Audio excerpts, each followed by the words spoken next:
तो शबरी ने क्या करती थी? शबरी रोज बचपन से लेके बूढ़ी हो गई शबरी।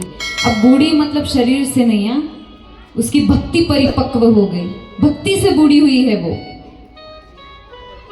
पर मान लो बूढ़ी हो गई शरीर से भी, तो क्या कर रही है? रोज रोज घर अपनी कुटिया सजाती है, रोज आंगन झाड़ती है, रोज वो रास्ता साफ करती है जहां से मेरे प्रभु आएंगे, रोज फूल बिछाती है, रोज फल ला के रखती है।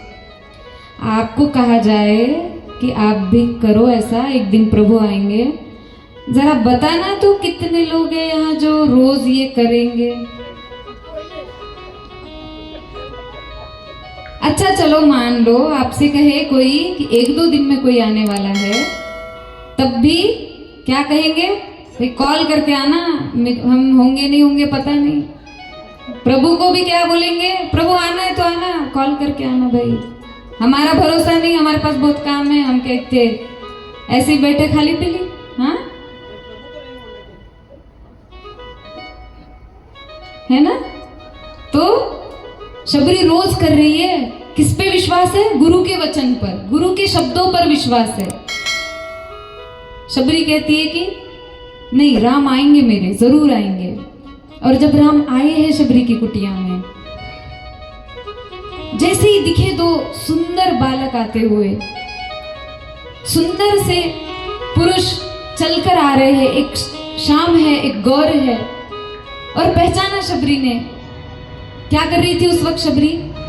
शबरी ना आंगन रास्ता साफ करके फूल बिछा रही थी, उसके हाथ में फूल की टोकरी थी। जैसे ही प्रभु आते दिखे, बस फूल बरसाना शुरू किया। आए हैं प्रभु, आओ प्रभु, कुटिया में ले गई, बिठाया प्रभु को। अब बिठाए कहाँ? तो रोज ऐसा एक आसन सजा के रखती थी कि मेरे प्रभु आएंगे तो मैं उन्हें यहाँ बिठाऊंगी। और बस सुंदर उस आसन पर प्रभु को बिठाया है। और क्या कहती है? इतनी भाव विभोर हो गई।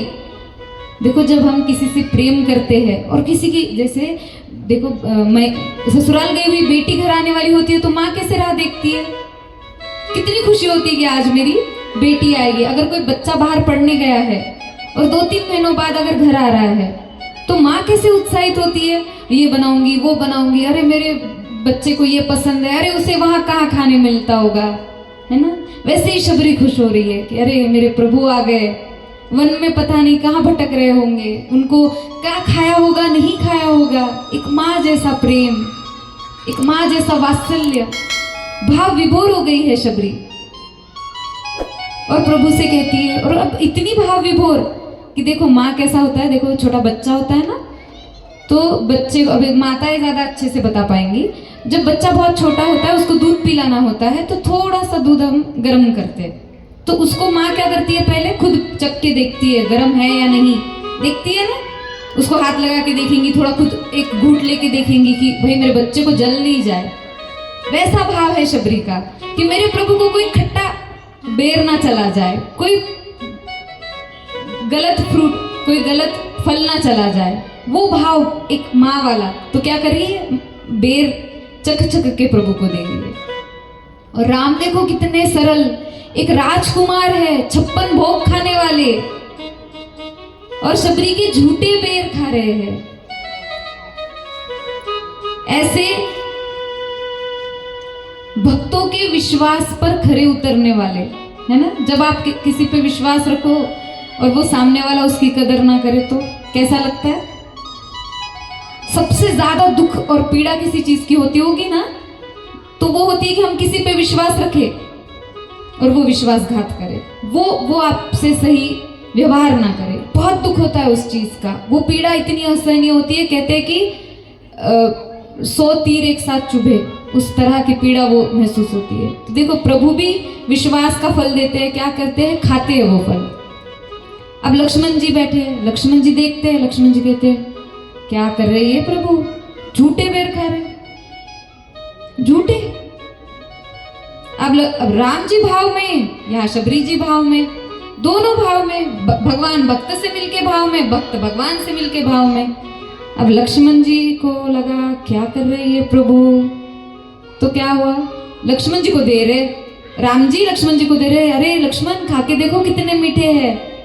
लक्ष्मण जी को लगा इस ढिल्ली के बेर मैं, झूठे बेर मैं खाऊं, उन्होंने फेंक दिए।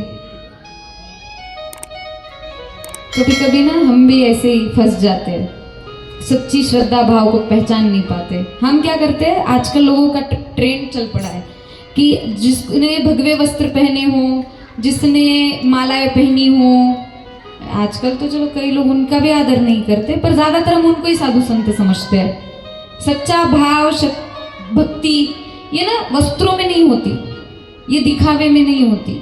उनका उस चीज का अपना सम्मान होता है, मैं उसका वो नहीं कर रही, विरोध नहीं कर रही, वो नहीं कह रही कि वो भक्त नहीं होते, पर भक्ति भावना का भूखे होते हैं प्रभु। आप किस वेश में रहते हो, आप कैसे करते हो, वो प्रभु को उतना उससे कोई मतलब नहीं होता है। प्रभु भाव देखते हैं। जैसे कृष्ण ने विदुरानी के केले के छिलके खा लिए, यहाँ तो भी शबरी झूठा करके दे रही थी, पर फली दे रही थी, वहां तो कृष्ण ने छिलके खा लिए।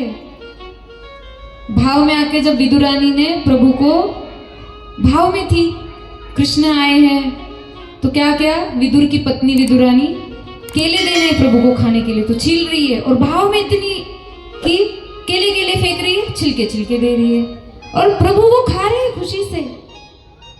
तो प्रभु ना कोई विधि, कोई उसके भूखे नहीं है प्रभु कि ऐसी ही विधि करो, ऐसी पूजा करो, ऐसे ही पाठ करो। वो सबका अपना शास्त्र में महत्व है, मैं उस महत्व को टाल नहीं रही हूँ या उसको विरोध नहीं कर रही हूँ। वो जैसा विधि अनुसार जो चीजें बताई गई है वो करनी है, पर जब आप भक्त बनते हो, जब आप भक्ति में होते हो, तब आपको भाव से करनी है चीजें।